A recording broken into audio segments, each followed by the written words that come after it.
Happy Thursday, everybody. Andy and Steve from WagerTalk.com. Welcome to the Road to Millions. We've got a great show for everybody today. We are going to break down the Thursday night game and our favorite props in that one. It is Team Total Thursday. Steve and I are going to give out our two favorite overs and our two favorite under team totals. We're going to give you a fade of the day. We're actually going to the UFC for a favorite that we think you can fade. We're going to give the stat of the day, and we've also got a sleeper of the day, and we'll do the Survivor update here. Guys, while you're watching this, please just hit the like button. It really helps us out. Let's Wager Talk know we're doing a good job for everybody. Let's get into some actionable information here, Steve. We are going to Thursday night football. We've got the Eagles and the Vikings. So everybody that followed us last year knows the oldie but goodie is the Eagles' first half team total. And here's what we were looking for last year and this year, to be honest. We want the Eagles team total, but it has to be under 2 touchdowns. Like, we can't have a 14.5. We need a 13.5 or less. We're getting 13.5. It's a little bit juiced at minus 135, but the theory, Steve, really is these Eagles, they can score on defense. They can turn the ball over. They can force quick 3 and outs. And their offense is really, really hard to defend with how many weapons they have. They have that amazing, like, rugby push that can extend drives on 3rd and 1 and 4th and 1. They just have all the tools to get their team total over. Let's talk about it. This Vikings defense isn't scaring anybody, is it? No, not whatsoever. This Eagles first half team total was the gift that kept giving for us last season. We went back to the well so many times on this. They cleared it in 14 of 17 games, but if you really look at it, if Hurts is on the field, they're clearing it. He cleared it in 14 of the 15 games where he's playing. Like, even when he missed a couple of games, he came back in the final week of the year, and they went over again. It goes without saying almost they were number one in scoring in the first quarter. They were scoring over 18 points a game last season, and you look at it, and last week the Vikings let the Bucs score 10 in the first half. You know what I mean? So the Eagles here, asking for them to score 14 isn't asking for too much. Another thing that I dug up was that the Eagles, it goes hand in hand with these the first half team totals, but they've struck first in 17 of their last 21 games. Wow. And it kind of goes hand in hand with what we're talking about here.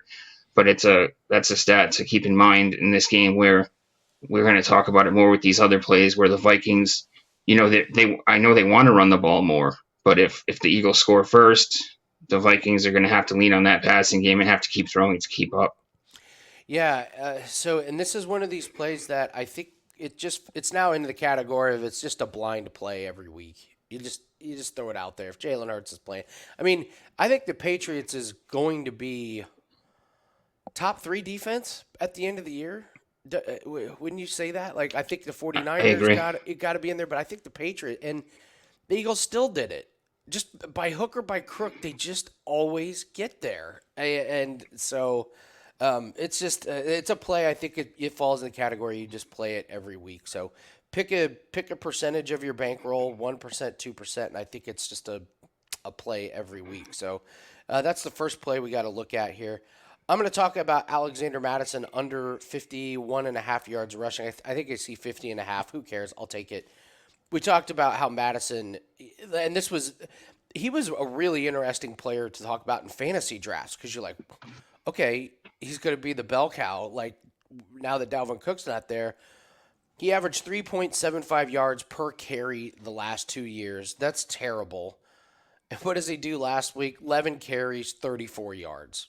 Barely 3.1 yards a carry. So here we go with him not being that effective. I don't know if it's the offensive line. I don't know if it's him. It doesn't really matter. Vikings threw the ball a ton. And that game was not a blowout. There was never a point, not 1 second in the game where it was a 2-score game. It was always at least a 1-score game. So the Vikings did not have game script to get, to abandon the run. It's just they just can't run the ball. And the Eagles held New England to 3.5 yards a carry. No running back had more than 30 yards against. The longest rush was 11 yards against the Eagles. And Steve, you watched that game. That Eagles defense, that could be another top three. I mean, we could have witnessed like two of the top three defenses last week. So if they're holding the Patriots to 3.5 yards a carry, I'm gonna go back to it. And then here's the other thing: they played last year, which we're gonna bring that up a lot. Last year, Minnesota rushed the ball 11 times.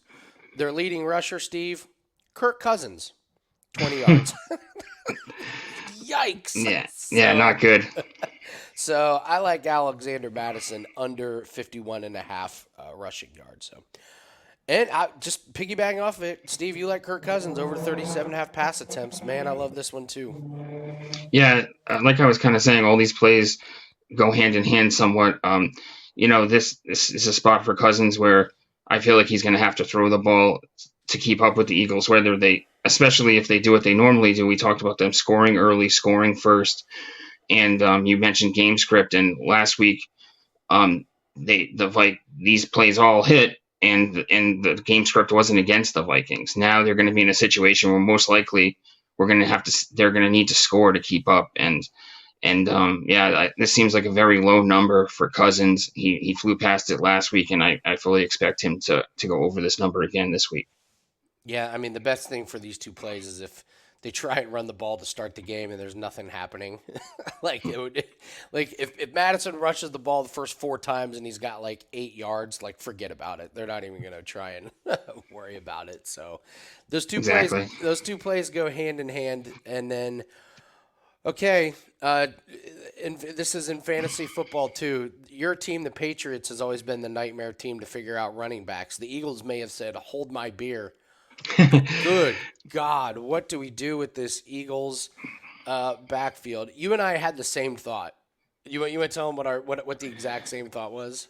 Yeah, we were talking before the show, and with watching these Eagles running backs, we talked about Kenneth Gainwell as a sleeper in a prior show a couple of weeks back, and he was getting all these carries, catching passes out of the backfield. This guy's the number one back for the Eagles, and the thought just hit me. I was like, they're not going to give him the ball like this every week. They're going to mix it up, and it's going to be a different running back almost every week. Looking at the injury to Gainwell, and then Penny getting scratched last week, and he's going to play tonight, but. Swift seems to be the odds-on favorite to be the guy getting the bulk of the carries in this one. Yeah, I wonder, and honestly, it's smart if you think about it. Like, I wonder if they're just going to be like, instead of being like, here, running back A, you're going to get 2 drives, and then running back B, you're going to get a drive, and then we're going to mix and match. I wonder if they're just going to be like, no, you're getting this game. Gainwell, you get game 1, and Penny. You're going to sit and not get hurt this game. Oh, we got a Thursday game. Gainwell, you're out of there.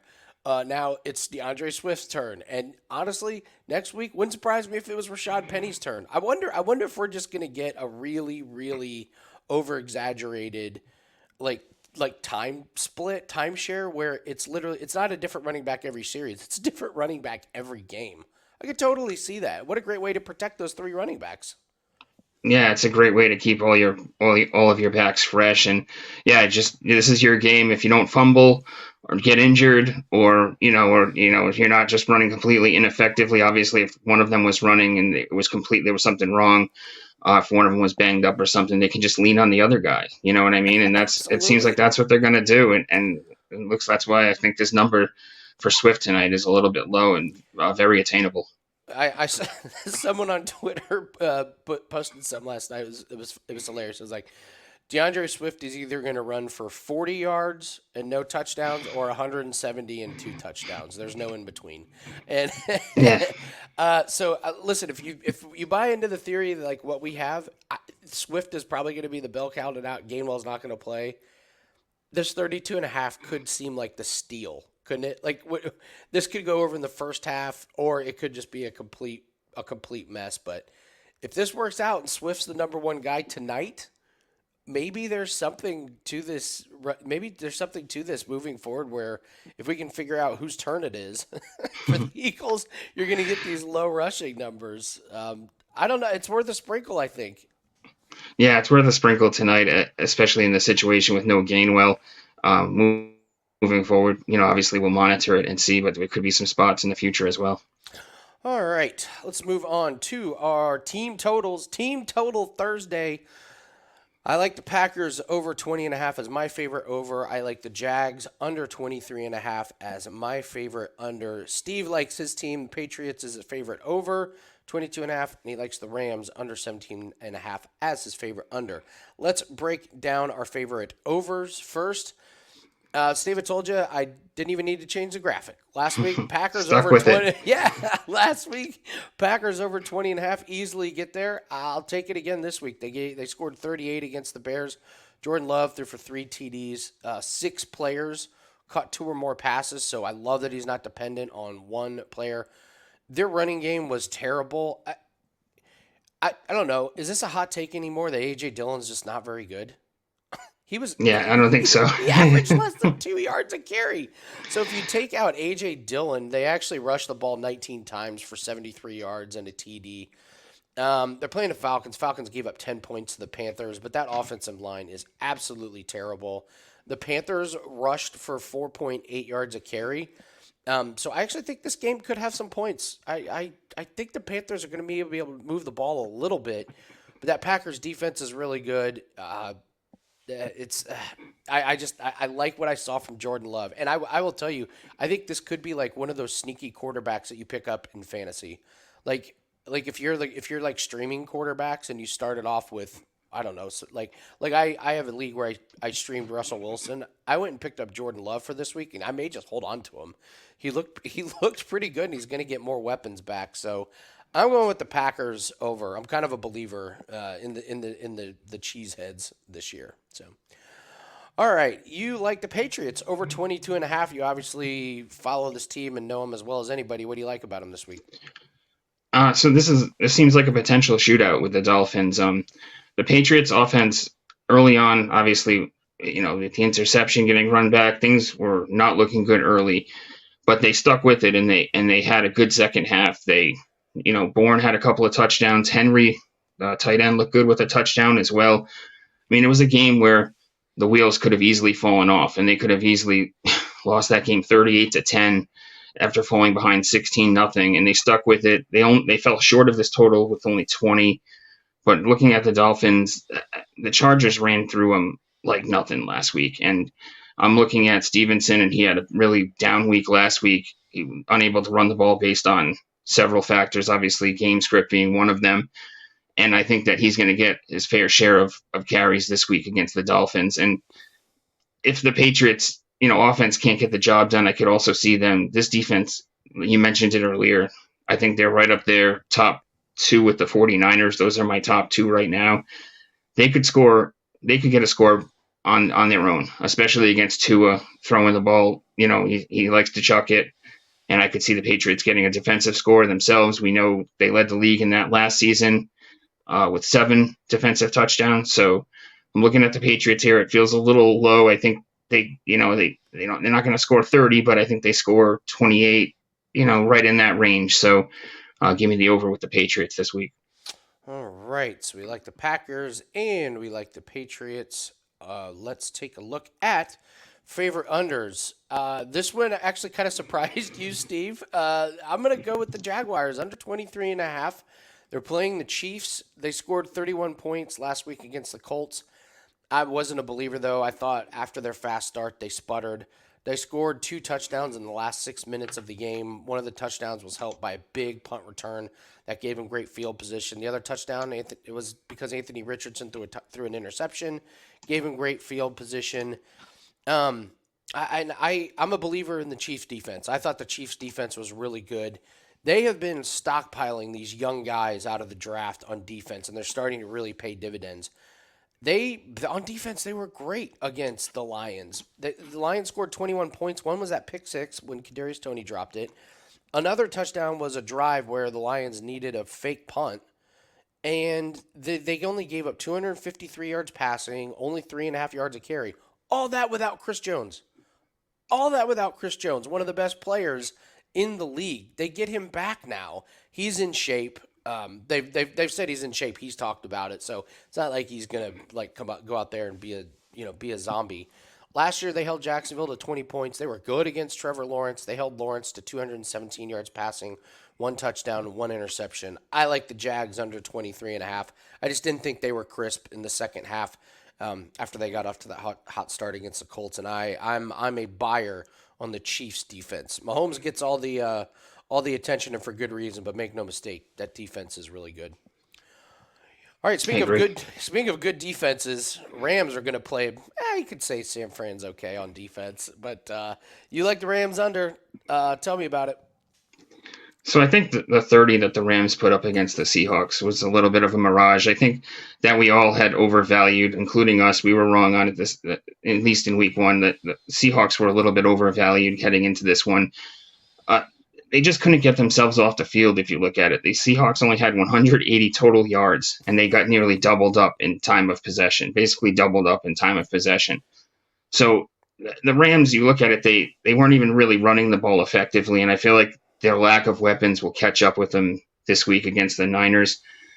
The Niners are right up there in the top defenses, in my opinion, with the Patriots, and we see them last week shutting down the Steelers, who I feel like is a higher more potent offense than the Rams have. And you look at last season, the Niners held the Rams to 9 and 14 points in their 2 head-to-head meetings.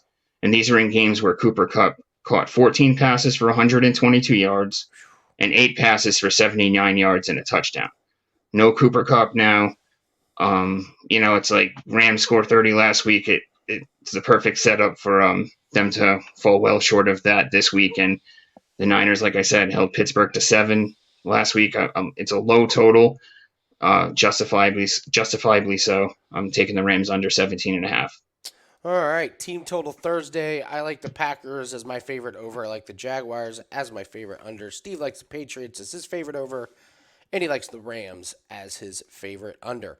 All right, guys, we are number one. It's kind of jumping back and forth between us and Prez. I believe Dave Koken is right there. Like today, we're all within like 3 units of each other, but we really want to celebrate that we've reached the top of the leaderboard for number one in all units for the last 365 days. So we ran a special over the summer. This is good through Saturday. If you want 1 year all sports, they cut the price in half. So all you have to do is use the promo code FLASH999 to get you 1 year for all sports for $999. This is normally $2,000. They're cutting it in half, kind of to celebrate that we reached the top.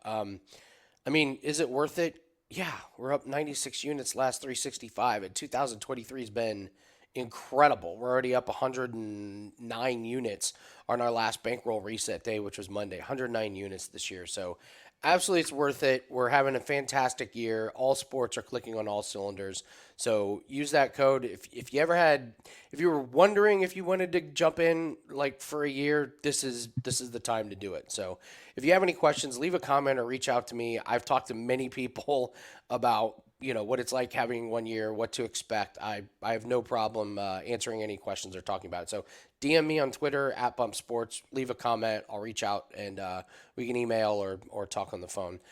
What do we have up for today? Well, we have our Thursday night NFL best bet. We are plus 7 units in week 1. We nailed our primetime game. Steve, fantastic call on Gabe Davis on the under on Monday Night Football. So looking to start week 2 off with a bang. So grab that. We're feeling great about how we're seeing NFL, and our 5% UFC play is still up 8-1 on the MMA run after cashing on Tuesday night on Dana White Contender Series. So those are the plays that are up. We're probably going to take today off in baseball. We won last night. We may not have anything up, but we'll talk about a sleeper play that you might be interested in. So guys, don't forget to like button and leave us a comment below with your favorite Thursday night football play. Give us a prop that you like. You saw our favorite 4. Let us know if you have any others that have your attention. All right, let's do the fade of the day. I'm going to UFC, and I'm fading Jack Della Maddalena. A lot of money's come in on him. So Maddalena, incredible striker and boxer.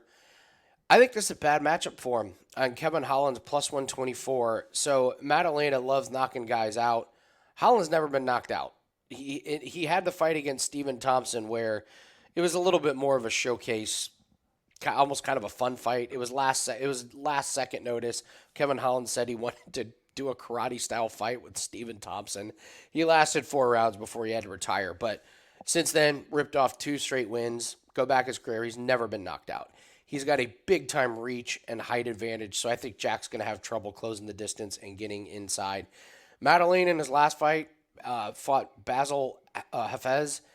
Hafez, kind of a regional scene fighter, and took it on last second notice and was able to take Jack Maddalena down. And Kevin Holland, I think, can work the submissions. We've seen him get a submission. His choke on Michael Chiesa the last time was incredible. And I just think this plus money is a fantastic price on somebody that I'm not real high on now after seeing how bad his ground game was. I think Holland's got a big advantage there. Jack is going to have to rely on the boxing. I don't know if he can get inside on Holland with Holland's reach advantage. So I think Madeline is in trouble on this one. I like Holland. If Kevin Holland is focused and dialed in, he's one of the best. So give me Kevin Holland here. It wouldn't surprise me if he got a submission on the ground, if he can get this thing to the ground. So that's going to be the fade of the day in UFC. And we're going to go to baseball, Steve. We're talking sleeper of the day, JD Davis. Tell us what you like about JD Davis today. So JD Davis has this is over 1.5 hits plus runs plus RBIs. He's cleared that number in 4 of his last 6 games. He's 5 for 8 against Chase Anderson with a triple and 2 doubles. Anderson has been in bad form. He has an ERA north of 6 on the season. He just faced the Giants in San Francisco in his last outing. He allowed 6 earned runs in only 3 1/3 innings. And the big thing here is this one's at Coors, and it's very rare that when you look at these HRR totals at Coors Field, even the lower tier players will be at 2.5 most of the time. If it's a big name guy, it shoots all the way up to 3.5 sometimes. So to get a 1.5, I mean, he bats a little bit towards the bottom of the lineup, 6th or 7th. Maybe costs him 1 at bat potentially at most. But at Coors Field, a 1.5 is a gift for a guy that has a great track record against the pitcher, and he's in pretty good form as well. So yeah, it's negative 135, I believe, on DraftKings right now. So let's take the over on JD Davis today. Love it. Sleeper of the day, JD Davis. Always looking for that value. Coming off a nice win last night in MLB. We were a little worried. We started off with losses on Monday and Tuesday. We were like, freaking Astros, man. What is it? What is it with Astros and Verlander, Steve? What? We control Justin Verlander's outcomes as a pitcher. Literally any time that we play a game where he starts, he got shelled in a couple starts ago against the Yankees, and then we don't play him the next time he plays, and he goes 7 innings, allows 1 earned run. Astros are one of those teams that have bid us at points this season, but also we've made some good profit with them in other points. But Verlander in particular has been a guy that has not been kind to us this season. Yeah, we stuck to our guns. I mean, Oakland, fucking Oakland. It's not like the Astros lost to a contender. They lost to Oakland 2 games in a row. They almost got no hit last night, though. They had the no hitter riding into the 9th inning. Combined effort. It wasn't just Hunter Brown. His pitch count went up too high. He wasn't able to stay in the game. Look, when Alvarez hit the 3-run bomb early on, though, I felt really confident, and Bregman followed it right up with a home run, made it 4-0. When they jump out to those early leads against Oakland, it's a good feeling. Yeah, so baseball not off to the best start, but 1-2, not a complete disaster. So we'll probably sit out tonight unless you want to play the sleeper, which is a really good one. It's a very compelling case. All right, let's do a stat of the day. We monitored our first quarter unders. That's our strategy. I don't know if we'll play any this week, but starting next week, you'll start to see it. And I know there's been some questions about first quarter overs. So, Steve, what's the stat of the day? So the first quarter over is 15-6 in the last 21 games for the Buffalo Bills.